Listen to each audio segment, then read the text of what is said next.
وإذ قال ربك للملائكة إني جاعل في الأرض خليفة قالوا أتجعل فيها من يفسد فيها ويسفك الدماء ونحن نسبح بحمدك ونقدس لك قال إني أعلم ما لا تعلمون أشهد أن لا إله إلا الله وحده لا شريك له وأشهد أن محمدا عبده ورسوله اللهم صل وسلم وبارك على نبينا ورسولنا محمد وعلى آله وصحبه ومن تبعهم بإحسان إلى يوم الدين أما بعد فيا أيها المسلمون اتقوا الله حق تقاته ولا تموتن إلا وأنتم مسلمون. Sidang Jumat jadi kasih sekalian, pusat hati. Alhamdulillah. Mari sama-sama kita bersyukur kepada Allah Subhanahu Wa Taala, yang mana Allah Subhanahu Wa Taala memberikan nikmat yang besar kepada kita, yang mana Allah Subhanahu Wa Taala memberikan umur kita, yang kita selalunya supaya kita beramal ibadah kita kepada Allah Subhanahu Wa Taala, dan kita bersyukur kepada Allah Subhanahu Wa Taala. Allah mendatangkan hujan kepada tempat kita tidak berkecuali, alhamdulillah. Dan pada hari ini kita tengok cukup kita alhamdulillah. Dan juga kita bersyukur kepada Allah Subhanahu Wa Taala yang mana kita hidup dalam dunia ini. Kita kena tahu juga kita tu duduk tarikh berapa. Jadi dalam bulan Islam kita 23 Januari bulan 1445 bersama dengan bulan 12 2015 ini antara takwin. Apa arti itu saya mudah-mudah betul supaya kita meningkatkan amalan-amalan kita kepada Allah Subhanahu Wa Taala. Sidang Jumat yang dikasihi sekalian, sebagaimana yang saya cuba beri kepada kita mengenai tajuk itu agak besar untuk kita ni, tetapi kita sama-sama mengambil faedah kita ni. Walaupun saya sendiri sebagai tidak dikatakan sebagai pemimpin, sebagai pensyarah, tetapi ada juga yang bertanggungjawab di dalam urusan itu. Maka tajuk yang kita nak cakap hari ini kepada kita ialah mengenai dengan ciri-ciri pemimpin dalam Islam. Kata-kata ciri itu bahasa sangat kita ni. Kita kata apa yang perlu kepada pemimpin Islam yang ada ataupun kuna sobat dalam Islam. Jadi sebagaimana tajuk ini yang besar kepada kita, tetapi saya cuba juga nak berikan sikit sepanjang kepada yang saya tahu kepada sidang Jumat yang ada pada ini. Sebenarnya tajuk ini dia bagi nama Tuan Imam kepada saya, tetapi tidak sempat datang di sini. Sebelum kita nak memilih pemimpin-pemimpin kita, setelah mana kematian Julara Menteri Abdul Aziz kita kumpul kita. Tapi alhamdulillah, walaupun kita dipilih pun tidak ada, cuma kita mengkaji untuk di masa yang akan datang. Maka sebagaimana yang kita di negara kita telah memilih pemimpin kita yang besar, yang dikatakan orang Islam kita yang ada di negara kita, maka kita telah dipilih seorang pemimpin tempat kita yang dinamakan Harun Muncul berbicara.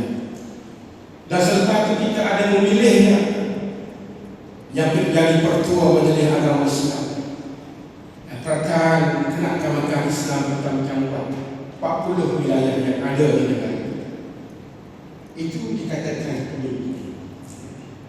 Maka setelah mana saya cuba buat kajian-kajian, telah baca buku tentang buku Al-Islam, tentang bukunya bukan Islam, dan kita ambil daripada hadis-hadis Rasulullah SAW, kita ambil daripada sumber Al-Quran Al-Karim, maka kita boleh buat kesimpulan sebagaimana yang saya ambil daripada bukan agama Islam. Satu buku yang dikatakan kuno, kata ni kos ada kod kita. Ini dikarangkan oleh orang Jepun, Suki. Maknanya nak jadi pemimpin dia kena ada orang bol, kod bola kita. Nak jadi bola sedap kena ada kod yang sedap. Begitu juga pemimpin kita. Kena ada yang memimpin, kena ada yang dibawa.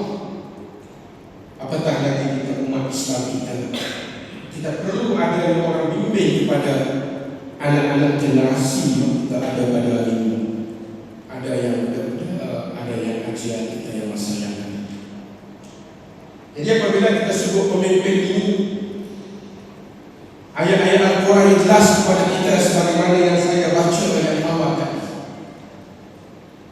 Wa iz qala rabbuka lil malaikati inni ja'ilun fil ardi khalifah qalu ataj'alu fiha man yufsidu fiha wa yasfiku ad-dima' wa nahnu nusabbihu bihamdika wa nuqaddisu lak qala inni a'lamu ma la ta'lamun. Yang jelaskan apa artinya tatkala wa iz qala rabbuka, tatkala berkatanya Allah Tuhan kita kepada malaikat, Tuhan berkata kepada malaikat, inni ja'ilun fil ardi khalifah, saya melantiknya di muka bumi ini ada khalifah. Maka khalifah di sini ulama memberi tafsiran mengatakan pemimpin ataupun yang melihat, katakan tetapi urus biar baik. Tetapi berkatanya malaikat itu malaikat kata ja'alu fiha, kamu mendekati padanya orang-orang yang merosakkan di muka bumi, wa yasfiku ad-dima', kamu nak menjadikan orang sebagai pemimpin di muka bumi, sukanya membunuhkan orang itu padahal ialah manusia. Malaikat berbincang beruzakan dengan Allah Subhanahu wa taala. Maknanya malaikat itu juga sebagai khalifah fil ardh. Kenapa kamu ini manusia? Manusia itu suka bertumpah darah. Kita lihat pada masa sekarang apa yang manusia. Tetapi kami walaupun ialah malaikat selalunya bertasbih memujinya Engkau ya Allah. Tetapi Allah Subhanahu wa taala mengatakan kepada malaikat, qala inni a'lamu ma la ta'lamun. Ialah Allah Subhanahu wa taala lebih mengetahui yang kamu yang malaikat. Ini nak cerita kepada kita tunjangnya, asasnya yang dikatakan pemimpin itu daripada khalifah. Itu di antara ayat yang kita dalam Islam yang kita telah mengetahui. Maka di sini kepada kita, saya cuba nak bagikan gambaran kepada kita. Walaupun saya sebut itu tadi sebagai saudara menteri, sebagai perancang Menteri Agama Islam, Naib Pakar, gapo semua yang pemimpin itu pemimpin. Tetapi ada yang secara umumnya kita juga sebagai pemimpin. Kita sendiri juga sebagai pemimpin. Apa dia? Dengan sebab kita jagakan diri kita daripada kita melakukan kemerkaan Allah Subhanahu wa taala diri kita. Secara umumnya kita sendiri sebagai pemimpin. Macam mana kita nak jaga bacaan doa kita? Macam mana kita nak jaga tubuh badan kita? Mata kita, telinga kita, kaki kita, sehingga kepada kemaluan kita. Kita nak jaga daripada kita buat perkara yang diharamkan oleh Allah Subhanahu wa taala. Tetapi pada hari ini dengan masa 15 minit insya-Allah Saya cuba nak berikan kepada kita pemimpin yang dimaksud saya nak cakap hari ini ialah pemimpin yang sebagai imam kepada kita. Sama ada nasional tertentu, sama ada patan, pertanggungjawab, sama ada layu obat, sama ada layu obat, apalagi fakir tentu dan benda dan sebagainya, itu sebagai pemimpin. Maka secara umumnya, sebagaimana yang saya baca buku-buku mengenai orang yang jadi pemimpin yang besar kepada kita kena ada yang pertama kita kena. Yang pertamanya kena apa? Ubudiyah, ibadah secara manusia.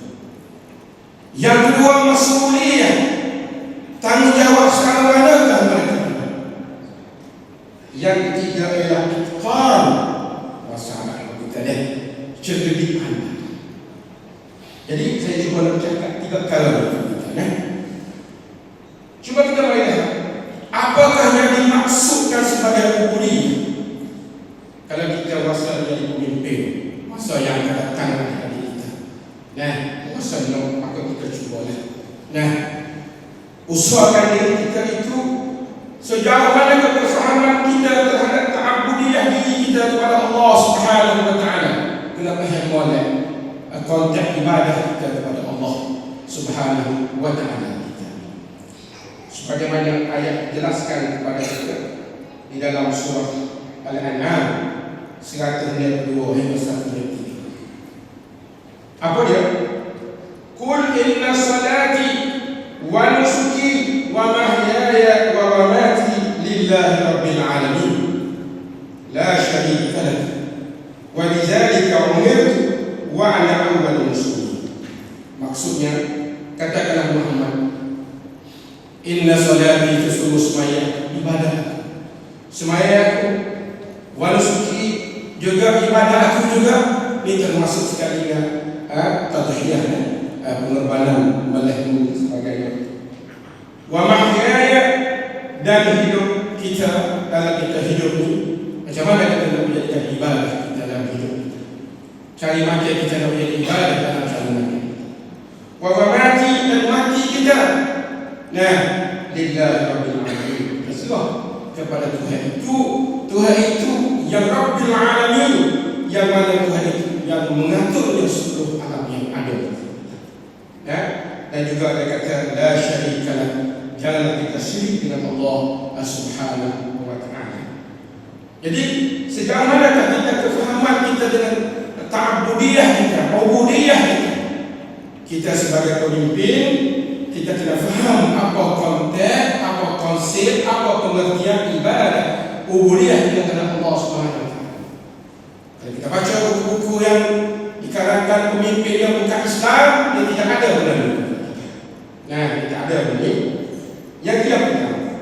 Yang kedua ialah kita sebagai pemimpin juga kita kena cek juga sejauh mana kita memahami hukum taklif, yang mana kita cuba kaji hukum yang dikatakan 5 hukum. Wajib itu arti apa dia, sunat arti apa dia, harus arti apa dia, makruh arti apa dia, dan haram arti apa dia.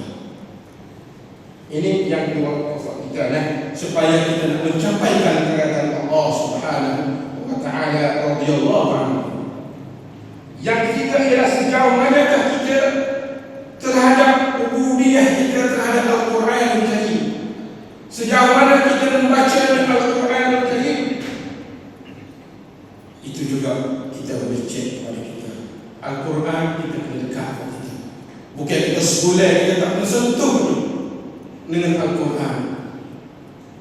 Yang ulama kita tak sentuh Quran sehari itu masuk rugi dah pemikirannya. Lama dah mikir. Ini nak cerita kepada kita. Yang lain lagi ialah kita nak jadi pemimpin, kita kena selalu permintaan kita kepada Allah Subhanahu wa taala.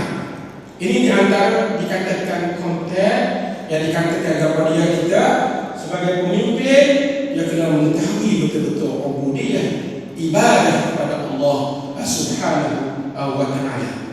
Dan termasuklah kalau orang Islam mereka itu beriman dengan Allah Subhanahu wa Ta'ala. Itu yang pertama. Yang kedua ialah juga ciri-ciri orang yang pemimpin dia kena ada mas'uliyah, tanggungjawab. Kuangan jawab kena ada. Apa dia maksud bertanggungjawab? Dia bertanggungjawab apakah ucapan yang dia telah lakukan. Orang yang pemimpin dia kadang-kadang tengok sosok dia cerita dulu dah dasar-dasar dia gapo cerita nak buat kan. Dia kena tanggungjawab dengan ucapan yang dia kata, yang mana dia telah lakukan apabila dipilih menjadi pemimpin. Dia kena bertanggungjawab. Sebab itulah dalam hadis Rasulullah SAW menceritakan banyak tentang tanggungjawab itu. Kullukum ra'in wa kullukum mas'ulun an ra'iyatihi. Tiap-tiap kita semua ini sebagai pemimpin tanggungjawab. Wa kullukum, dan tiap kamu itu tanggungjawab di atas rakyat-rakyat kita. Itu tanggungjawab kita sebagai pemimpin. Sebagaimana ayat jelas kepada kita, alladzina makkannahum fil ardi aqamus salata wa atawuz zakata wa amalu bil ma'ruf wa nahaw 'anil munkar walillahi 'aqibatul umur. Ini ayat ini juga jelas kepada kita. Alladzina makkannahum, yang mana Allah Subhanahu wa Ta'ala memberikan kemantapan kamu. Allah Subhanahu wa Ta'ala memberi pemerintahan kepada kamu. Allah Subhanahu wa Ta'ala memilihkan kamu sebagai pemimpin. Di muka bumi ini, dia kata dalam ayat itu, jangan lupa tentang as-salah. Itu pun simbol, itu pun ayat mengenai as-salah. Salah itu salah. Sebab salah itu ialah tiang agama. Iman di siapa tinggal semaya maka betul agama. Lepas itu mengeluarkan zakat. Ini juga mengenai ayat berkaitan dengan pemimpin itu. Maka saya cuba sebutkan kepada kita, orang yang jadi pemimpin itu dia pasti kena mengetahui tanggungjawab pemimpin itu ada bakal. Yang pertama yang tanggungjawab dia mas'uliyah terhadap Allah Subhanahu wa Ta'ala. Tanggungjawab dia terhadap Allah Subhanahu wa Ta'ala. Apa dia? Ialah kita kena beriman dengan Allah, percaya dengan Allah Subhanahu wa Ta'ala. Dan kita juga buat apa yang Allah suruh dan lalai dengan apa yang Allah lalai. Itu mas'uliyah tanggungjawab kita dengan Allah Subhanahu wa Ta'ala. Yang kedua ialah mas'uliyah terhadap rakyat. Kalau kita menjadi pemimpin, kita kena bertanggungjawab di atas ayat yang itu. Menziarahi rakyat kita, menziarahi rakyat yang susah, selalu memberi bantuan kepada rakyat-rakyat yang susah, selalu memberikan nasihat kepada rakyat-rakyat kita. Jangan kita pilih lawan dilantik sebagai pemimpin, kita cakap sebelum pilih rakyat, pilih sosok yang kita tinggal. Itu tidak dikatakan bertanggungjawab. Dan juga ialah mas'uliyah terhadap keluarga. Pemimpin juga yang kena bertanggungjawab terhadap keluarganya sendiri. Nak pimpin orang rakyat nama ni, dia kena keluarga dia tu betul dengan Islam. Ni nak pimpin orang, nak bawa orang, keluarganya sudah tahu. Ingat mana tu? Tanggungjawab pemimpin, dia kena bertanggungjawab di atas keluarga-keluarganya. Sebagaimana ayat yang berbunyi, ya ayyuhalladzina amanu qu anfusakum wa ahlikum nar. Wahai orang-orang yang beriman, jagakanlah keluarga kamu daripada api neraka. Ini nak jadi pemimpin keluarga kita kalau contohnya kita kena cek diri kita nak jadi pemimpin itu. Yang keempat ialah kita yang pemimpin juga kita kena mas'uliyah kepada masyarakat. Kita kena bertanggungjawab terhadap masyarakat kita. Kadang-kadang kita tengok pemimpin kita, apabila telah dilantik sebagai dipimpin apa pemimpin, kadang-kadang kita dengar Allah Subhanahu wa Ta'ala kerongkan tu, kalau jatuh tempat kita beli jual kerongkan, jatuh tempat kita semua di kampung kita sini jual di tempat lain. Inikah sebagai pemimpin kita? Benda-benda yang mengenai rakyat yang umum. Siapa yang akan bertanggungjawab di hari akhirat nanti? Kalau tongkat itu jatuh tempat kita, kalau tongkat itu jalan jatuh tempat kita, getah jatuh tempat kita, buah hospital jatuh tempat kita, sekolah jatuh tempat kita, tiba-tiba dengan sebab pilih raya, duit habis banyak, jual tongkat. Ini bunyi kata ada. Tapi kita kena bertanggungjawab. Kalaulah orang ini pemimpin, jangan buat jual tempat kita. Sebab diluruskan tempat dia kita buat tempat tu. Jangan buat tempat lain. Ni kita kena insaf tanggungjawab kita itu terhadap Allah dan terhadap masyarakat kita.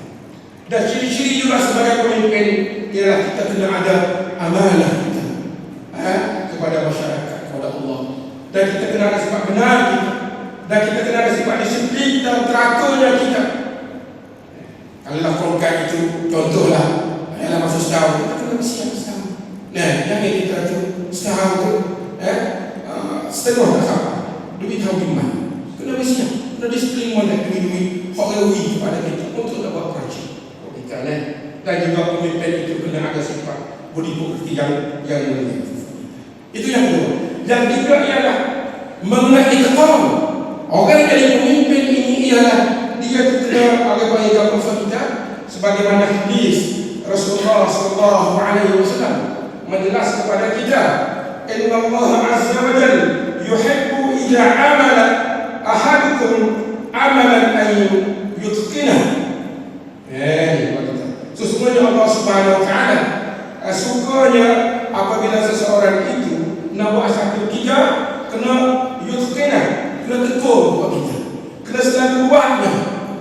Saya ulama yang baru mengatakan orang yang jadi pemimpin ia kena ada kemahiran, ada basuh pekan, ada kepandaian, ada bijak. Orang yang pemimpin ia kena bijak buat kita, ada wisaikat di masa yang akan datang buat kita. Jadi kalau kita lihat sini, di antara sifat-sifat pemimpin yang disebutkan dalam istilah ini, dia kena ada sifat asyur, cara peracun kita. Kena boleh dipandang. Kadang-kadang di peracun kita tanya masuk Allah. Tidak ada orang panggil bentuk peracun kita tu tak comel lah, maknanya tidak ada sistem. Kita cuba mensistemkan dalam kita meeting, dalam kita peracun, tak kira lah di masjid kita. Kena ada warna, ada agenda molek kita. Ni kita tengoklah bagaimana kata masjid apa kita ya. Orang yang bertanggungjawab apabila kita nak buat peracun kerja, kita kena buat agenda molek kita. Biar teraturnya. Ni kita bagi peracun lagi, tidak ada surat menyurat siapa. Benda apa cerita dan sebagainya. Ini yang kata di segi ikhtiar kita kena pandang cara kita nak peracun kita tu, khususnya sebagai pemimpin itu. Dia kena tegur kepada anak buahnya. Mari peracun lagi mana kertas kita, mana yang agenda peracun. Kena kata. Kadang-kadang kita kata Allah bagi peracun. Mana agenda, mana kertas peracun. Tak ada siapa. Ini kita masuk malu kita. Yang kedua ialah orang yang jadi pemimpin itu dia kena cara mengurus masa. Orang yang pemimpin cara dia boleh mengurus masa mana dia pandai, masa mana dia tidur, masa dia mana berehat. Ini juga kita kena pandai cara pengurusan gambar yang kita cakap itu biar boleh kita sebagaimana yang dikatakan istilah bahasa Inggeris good governance. Kita nak menguruskan negara kita nak menguruskan kampung kita nak menguruskan masyarakat kita ni. Kita kena ada berita cakap wimolek kita. Yang ketiga, orang yang jadi pemimpin juga dikata ikhtiar. Dia kena ada benda-benda yang baru, idea-idea yang baru untuk nak menunjukkan kepada masyarakat kita. Kalau orang negara orang yang jadi pemimpin sendiri, orang panggil khana, dia kena ada pandai cara macam mana tu boleh jual tak boleh jadi lapor. Macam mana boleh jual malah dia ada labor. Dia pandai. Bahkan punya idea-idea yang baru, perniagaan yang baru. Begitu juga kita sebagai pemimpin ini, kita kena tubik satu model kepada masyarakat kita, benda-benda yang baru-baru kita. Tapi benda yang baru-baru itu memberikan manfaat kepada masyarakat kita dan tidak bercanda dalam syarat Allah Subhanahu wa taala kita. Dan juga ialah syirik-syirik itu dia pandai apabila berlakunya permasalahan, berlakunya perpecahan, berlakunya pertikaian, berlakunya pecah belah di kampung kita di mana tempat masyarakat kita, pemimpin itu pandai ugal masalah. Pada ugal masalah itu di situ pandai. Yang terakhir pada kita ialah pemimpin juga kena ada sifat adil, sifat yang adil kepada kita. Maka itulah sikit sebanyak yang saya bagi gambaran kepada kita orang yang jadi pemimpin ada tiga perkara itu tadi. Maka kalau kita tengok di sini hadis Rasulullah sallallahu alaihi wasallam yang mana disebutkan oleh Rasulullah 7 golongan tu, sab'atun yuzilluhumullahu fi zillihi yauma la zilla illa zilluh, imamun adil. Mula-mula ada ketujuh perkara tu Allah sebut kepada kita. Hak depan mula-mula tu imam pemimpin yang adil, boleh masuk syurga Allah dulu, boleh cek dulu kepada kita. Nah, boleh Allah hisab dulu kepada kita. Nah, yang kita kelebihan sebagai pemimpin itu. Barakallahu li wa lakum fil Qur'anil azim wa nafa'ani wa iyyakum bil ayati wa zikril hakim wa taqabbal minni wa minkum tilawatahu innahu huwas samiul alim. Aqulu qawli hadza wa astaghfirullah li wa lakum wa lisa'iril muslimin wal muslimat wal mu'minin wal mu'minat min kulli dhanbin fastaghfiruhu innahu huwal ghafurur rahim.